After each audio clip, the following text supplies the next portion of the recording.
Assalamualaikum warahmatullahi wabarakatuh. Perkenalkan, nama saya Aisyah, NIM 09105809210027, Prodi Agribisnis semester 6 dengan mata kuliah Manajemen Industri Hasil Pertanian. Di sini saya akan membahas materi keempat mengenai manajemen perusahaan, industri, analisis bisnis dan studi kelayakan usaha.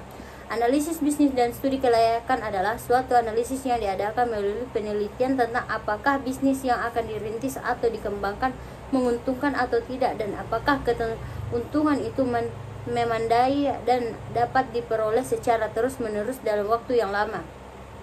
Ada dua studi atau analisis yang dapat digunakan untuk mengetahui layak tidaknya suatu bisnis dimulai atau dikembangkan, yaitu satu, studi kelayakan usaha atau flexible study of business. Kedua, analisis SWOT atau strategi kekuatan, weakness, kelemahan, opportunity, peluang, threats, ancaman. Studi kelayakan usaha bisnis atau business feasibility study atau disebut analisis proyek bisnis ialah suatu penelitian tentang layak tidaknya suatu bisnis dilaksanakan yang menguntungkan secara terus-menerus. Pihak yang memerlukan atau berkepentingan dengan studi kelayakan usaha antaranya: 1.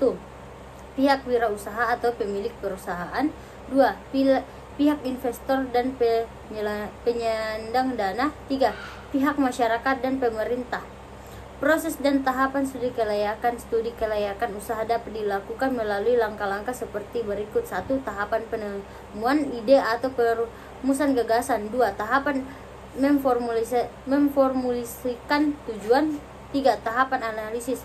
Aspek-aspek yang harus diamati dan dicermati dalam tahapan analisis ini meliputi: A. Aspek pasar, yaitu mencakup produk yang akan dipasarkan, peluang pasar, pemerintah dan pasaran, ukuran pasar, perkembangan pasar, struktur pasar dan strategi pesaing.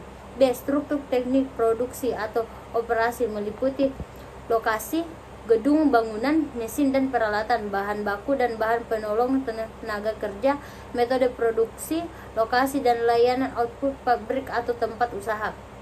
C. Aspek manajemen pengolahan, meliputi organisasi, aspek pengolahan, aspek tenaga kerja, aspek kepemimpinan, aspek yuridis, aspek lingkungan dan sebagainya. D. Aspek finansial atau keuangan, meliputi sumber dana, penggunaan dana, proyeksi biaya, proyeksi pendapatan, proyeksi keuntungan dan proyeksi arus kas atau cash flow. 4. Tahapan keputusan. Setelah dievaluasi, dipelajari, dianalisis dan hasilnya meyakinkan, maka langkah berikutnya adalah tahapan mengambil keputusan apakah bisnis layak dilaksanakan atau tidak.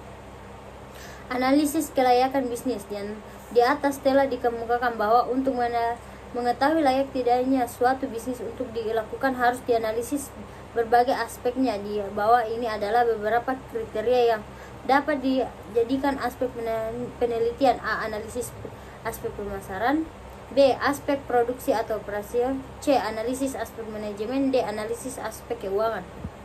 Break-even point atau BEP adalah suatu keadaan tingkat produksi tertentu yang menyebabkan besarnya biaya produksi keseluruhan sama dengan besarnya nilai atau hasil penjualan atau laba. Jadi, pada keadaan tersebut perusahaan tidak mendapatkan keuntungan dan juga tidak mengalami kerugian atau titik impas.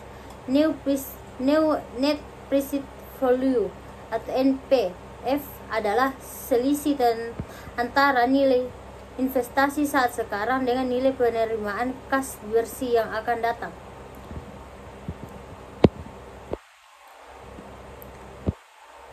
Payback period atau PP adalah penghitungan jangka waktu yang dibutuhkan untuk mengembangkan modal yang ditanam pada proyek. Nilai tersebut berupa persentase maupun waktu, atau baik tahun maupun bulan. Gross benefit cost ratio atau BC adalah perbandingan antara penerima kotor dengan biaya kotor yang telah dipresentasikan atau dirupiahkan sekarang. Internal Rate of Return atau IRR adalah tingkat bunga yang menyamakan nilai sekarang investasi dengan nilai penerimaan kas bersih di masa datang. Sekian dari presentasi saya. Assalamualaikum warahmatullahi wabarakatuh.